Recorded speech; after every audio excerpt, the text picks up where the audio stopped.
Gestion axée sur le résultat, finalisation de la politique nationale sur l'emploi et la formation.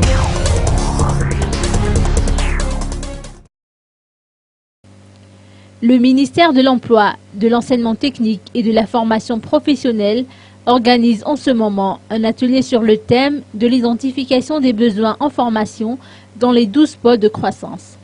Selon les explications fournies par le ministre Benzamina Ramanantou, cet atelier s'inscrit dans le cadre de la mise en œuvre de nouvelles méthodes de travail, à savoir la gestion axée sur le résultat de développement. Ainsi, son département s'est engagé à fournir des résultats en 100 jours, conformément aux consignes du PM. Ainsi, à travers cet atelier prévu durer 4 jours et qui se tient à Ampeflou, le ministère de l'Emploi, de l'Enseignement technique et de la formation professionnelle prévoit de déterminer les secteurs d'activité générés dans les 12 pôles de croissance répartis dans différentes régions de l'île. Le ministère souhaite aussi identifier les besoins ainsi que les compétences en vue de la mise en œuvre d'un programme de formation technique et professionnelle adéquate au profit des jeunes, mais également à connaître les compétences des principaux bénéficiaires.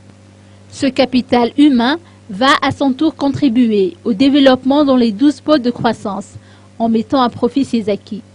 Benzamina Ramanantou a saisi l'occasion pour annoncer que son établissement est en train de finaliser sa politique nationale sur l'emploi et sur la formation. Le dit document devrait être remis au gouvernement. Le ministère de l'Emploi, de l'Enseignement technique et de la formation professionnelle s'apprête également à soumettre les projets de loi relatifs à l'emploi et à la formation professionnelle devant le Parlement.